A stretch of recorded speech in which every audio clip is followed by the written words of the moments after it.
नागौर में अब तक 3,549 सैंपल लिए जा चुके हैं, जिनमें से 3123 सैंपल्स की रिपोर्ट नेगेटिव और 118 की पॉजिटिव प्राप्त हुई है। कुल 3241 सैंपल्स की रिपोर्ट आ चुकी है। हमारे जितने भी सैंपल्स हैं उनकी अब रिपोर्ट जब से बीकानेर से हमने जांच करवानी शुरू की है, अब लगभग टाइम से प्राप्त हो रही है, अधिक देरी किसी में नहीं हो रही है। सबसे अधिक हमारे लिए खुशी की बात यह है कि जो अधिकांश हमारे मरीज़ हैं वो धीरे धीरे ठीक होता जा रहे हैं। कल 49 के करीब मरीज़ ठीक हो गए थे। आज 2 मरीज़ जो कुचामन के थे वो प्लस 7 अन्य मरीज़ भी ठीक हो गए हैं। तो इस तरह से निरंतर ये संख्या बढ़ रही है और हमें उम्मीद है कि अधिकांश जो हमारे यहाँ के पेशेंट्स हैं वो जल्दी ही ठीक होकर के और अपने अपने घरों को चले जाएंगे। हमारे लिए रिस्क की बात केवल एक ही है, जिसके लिए बार बार हम सब आग्रह आमजन से करते रहे हैं, विशेष तौर पर हमारे बासनी क्षेत्र के लोगों से, कि जो हाई रिस्क के पेशेंट्स हैं, हाई रिस्क के व्यक्ति हैं, चाहे वो ओल्ड एज के हों, चाहे वो प्रेग्नेंट वीमेन हों, चाहे बच्चे हों, वो अगर सामने नहीं आएंगे और उनके अधिक से अधिक सैंपल्स आप नहीं कराएंगे तो कहीं ना कहीं हम रिस्क में रहेंगे। जैसे कल भी एक सैंपल पॉजिटिव आया है तो वो प्रेग्नेंट महिला थी, तो वो अगर टाइम से सैंपल करा लें तो निश्चित रूप से फिर उनको कोई किसी प्रकार का खतरा नहीं रहेगा। अन्यथा अगर सैंपल कराया तब तक उनको अगर कोई समस्या एक बार डेवलप होगी तो फिर निश्चित रूप से उसमें कठिनाई उत्पन्न हो जाएगी। जैसा कि हमें विदित है कि एक महिला जिसकी हमारे मृत्यु हुई थी वो भी प्रेग्नेंट महिला थी। तो ये ज़रूरी है कि टाइम से सैंपल निरंतर होते रहें, लोग इसमें सहयोग करें। मैं इसके लिए बासनी के लोगों का विशेष तौर के पर वहाँ के जितने भी राजनीतिक लोग हैं उन सबका धन्यवाद करना चाहूँगा कि उनका पूर्ण सहयोग हमें अभी तक मिलता आ रहा है निरंतर, और उनके द्वारा प्रयास भी होते रहे हैं कि वो सैंपल्स को अधिक से अधिक करवाने में और लोगों को जागरूक करने में अभी भी निरंतर उनका सहयोग हमें मिल रहा है। वही आगे भी इसी प्रकार से हमारा जारी रहे, यही उम्मीद है।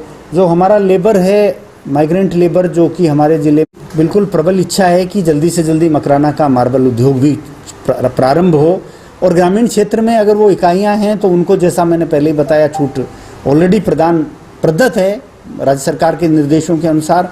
लेकिन मकराना में एक बहुत बड़ी समस्या ये है कि उनकी जो ग्रामीण क्षेत्र और शहरी क्षेत्र, उनकी इकाइयों में कोई बहुत अंतर नहीं है, कंटिन्यूटी में है। फिर भी अगर वो उद्योग चलाना चाहते हैं तो हमारी तरफ से हम प्रयासरत हैं कि शहरी क्षेत्र में भी उनकी जो यूनिट्स हैं, जैसा मैंने अभी बताया, वो अगर अपने मजदूरों को अपनी इकाई में ही रखते हुए अगर चला सकते हैं तो चलाने के लिए स्वीकृति प्राप्त कर सकते हैं। हमारी तरफ से उसको भी आसानी से छूट प्रदान करने के हम लोग प्रयास कर रहे हैं। आज मकराना मार्बल एसोसिएशन की बैठक हुई थी, जिसमें उनके खुद के द्वारा ही अभी तक बहुत इच्छा जाहिर नहीं की जा रही है। उनका ये कहना है कि भाई एक साथ या तो सबको छूट दें या एक साथ ही मन रखें, पार्ट्स में ना करें, म्यूनसिपल एरिया में रोकते हुए अन्य क्षेत्र में ना दी जाए। हम लोगों ने फिर उनसे कहा है कि आप लोग पुनर्विचार करो और सिस्टमेटिकली शहरी क्षेत्रों में भी अगर आप एक्टिविटीज़ को चलाना चाहोगे तो हमारी तरफ से उसको भी सहयोग प्रदान किया जाएगा। लेकिन धीरे धीरे नॉर्मलेसी उन क्षेत्रों में आनी चाहिए जिन क्षेत्रों में किसी प्रकार के कोई पॉजिटिव केसेस नहीं हैं।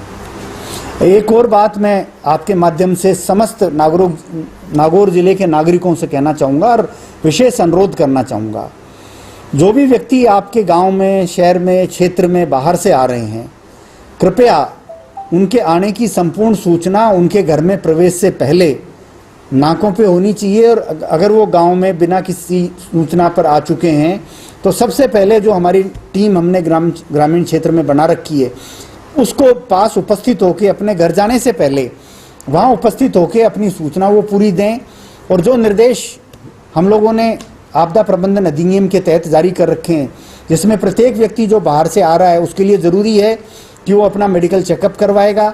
मेडिकल चेकअप में अगर वो एसिम्प्टोमेटिक है तो उसके साथ अलग तरह का व्यवहार होगा। अगर वो सिम्प्टोमेटिक है तो निश्चित रूप से उसको इंस्टीट्यूशनल क्वारंटाइन करके हम उसका सैंपल लेंगे और सैंपल की रिपोर्ट के आधार पर ही उसका निर्णय किया जाएगा।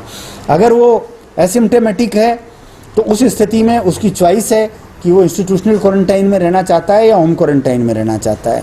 अगर वो होम क्वारंटाइन में रहना चाहता है तो उसके घर में पर्याप्त जगह उपलब्ध होनी चाहिए जहां वो रह सकता है।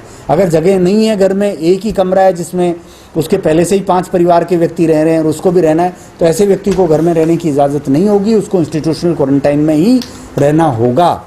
अगर उसके घर पे स्थान उपलब्ध है तो उसको स्वयं का एक बॉन्ड और साथ ही साथ अपने अड़ोस पड़ोस के 2 लोगों का हमारे को बॉन्ड दिलाना होगा कि वो होम क्वारंटाइन के नियमों की पालना करेगा। अगर कोई व्यक्ति इन नियमों की पालना किए बगैर सीधा घर चला गया और हमारे ध्यान में आया तो निश्चित रूप से ऐसे व्यक्ति के खिलाफ में FIR दर्ज करके कठोर कार्रवाई की जाएगी। ऐसे 2 व्यक्ति बासनी क्षेत्र में पाए गए हैं, उनके विरुद्ध FIR दर्ज करने की कार्रवाई और उनके खिलाफ सख्त से सख्त कार्रवाई करने के लिए हम लोग आगे प्रक्रियाधीन हैं।